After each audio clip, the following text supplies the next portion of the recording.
The strangest traditions in history. Some people used to throw their babies off temples for good luck, and that's not even the weirdest thing humans have done in the name of tradition.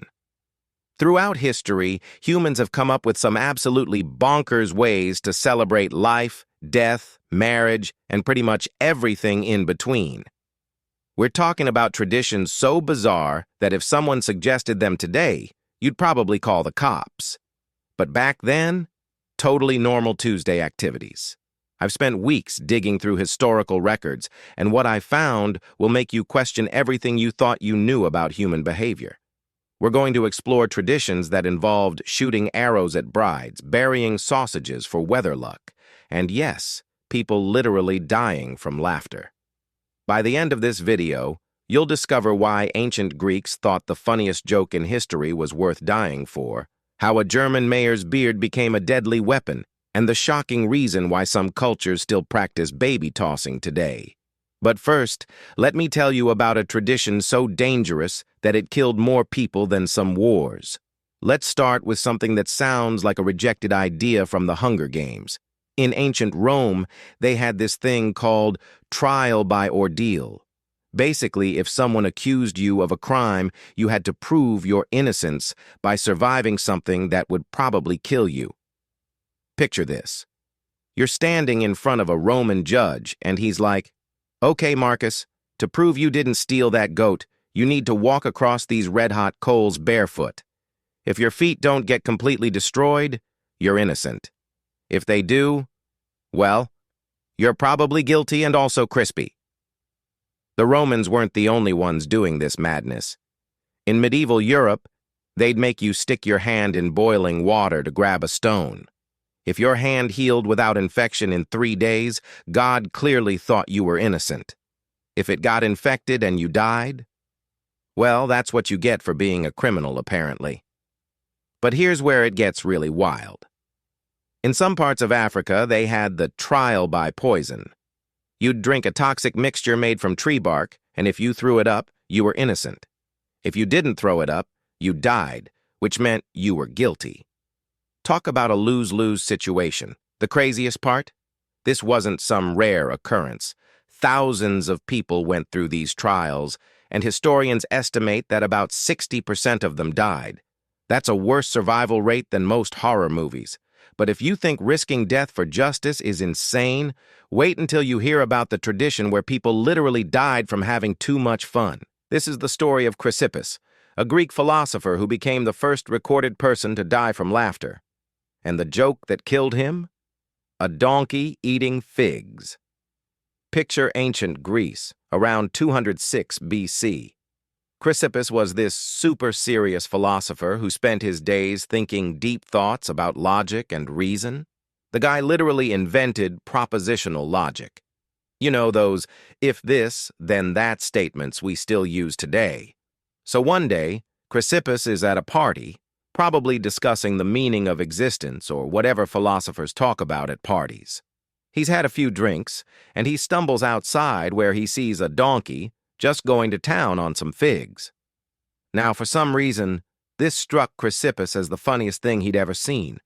Maybe it was the wine, maybe it was the way the donkey was chewing, but he starts laughing, and he can't stop.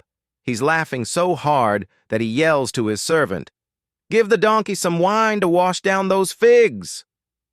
This apparently made it even funnier to him, and he just completely loses it. The guy is laughing so hard that he can't breathe. He's rolling on the ground, tears streaming down his face, and then he just dies, right there, from laughing too hard at a donkey. Here's the kicker. Modern science says this is actually possible.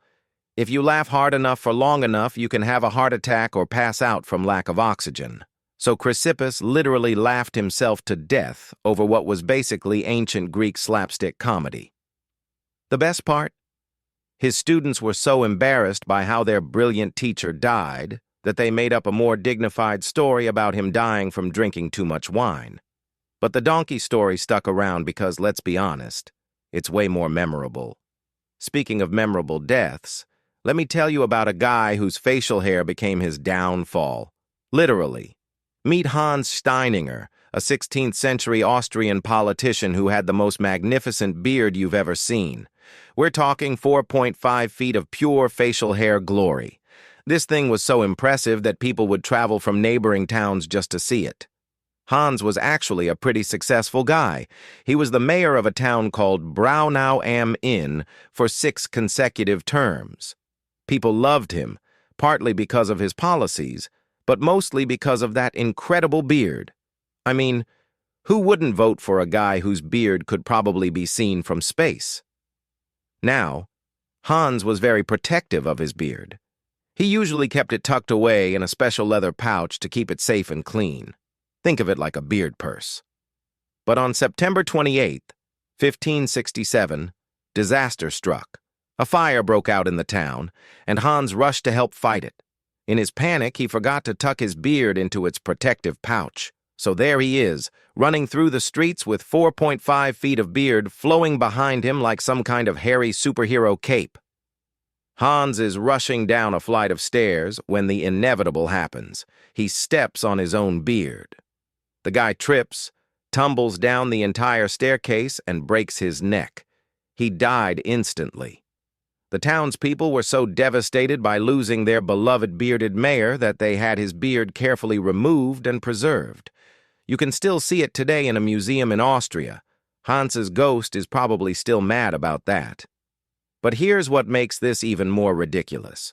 Hans had successfully managed that beard for decades. He'd walked up and down those same stairs thousands of times. But the one time he forgets to tuck it away, boom, death by facial hair. Now, if you think dying from your own beard is embarrassing, wait until you hear about the lawyer who accidentally proved his client's innocence by shooting himself. This is the story of Clement Vallandigham, an American lawyer who took dying for your client way too literally. It's 1871, and Clement is defending a guy named Thomas McGeehan, who's accused of murdering someone named Tommy Myers. The prosecution says McGeehan shot Myers during a fight. But Clement has a different theory. He believes Myers accidentally shot himself while trying to draw his gun. It sounds plausible enough, but how do you prove it in court? Well, if you're Clement Vallandigham, you decide to demonstrate it yourself. So there's Clement in the courtroom, standing in front of the judge and jury, holding what he thinks is an unloaded pistol. He's explaining his theory. Ladies and gentlemen of the jury, Mr. Myers was simply trying to draw his weapon when, bang, Clement shoots himself in the stomach. Right there in the courtroom, in front of everyone. The courtroom erupts in chaos. Clement is bleeding all over the place, probably thinking, well, this is awkward. He's rushed to the hospital, where he dies 12 hours later from his injuries. But here's the crazy part. His demonstration worked. The jury was so convinced by his accidental self-shooting that they found McGeehan not guilty. Clement literally died, proving his client's innocence. The story gets even weirder. McGeehan, the guy Clement died to save, was murdered a few years later. So Clement died for nothing, basically. This case became famous in legal circles as one of the most bizarre courtroom incidents in history. Law schools still teach about it today as an example of what not to do when defending a client. But if you think accidentally shooting yourself is bad, let me tell you about traditions that were intentionally dangerous. In parts of India, there's a tradition called baby tossing that's exactly what it sounds like. Parents literally throw their babies off the roof of a temple. Before you call child services, let me explain. This isn't some random act of baby violence. It's a 700-year-old religious tradition practiced by both Hindus and Muslims in certain regions of Maharashtra and Karnataka. Here's how it works. Parents bring their babies, usually under 2 years old, to a temple. A priest takes the baby, says some prayers, and then drops the child from a height of about 30 to 50 feet. But, and this is important, there's a group of men below holding a large sheet to catch the baby. The tradition is supposed to bring good luck, health, and prosperity to the child. Parents believe it makes their kids stronger and protects them from evil spirits. It's like extreme baptism. Now, you're probably thinking this sounds incredibly dangerous, and you're right. But surprisingly, there are very few recorded injuries. The men holding the sheet are experienced, and they take it seriously. Still, it's the kind of tradition that makes modern safety experts break out in cold sweats. The practice has been controversial for years. Child rights activists have been trying to get it banned, arguing that it's dangerous and traumatic for the babies. But in the communities where it's practiced, it's seen as an important cultural and religious tradition. What's really interesting is that this tradition has survived for centuries, even under British colonial rule and modern Indian government oversight.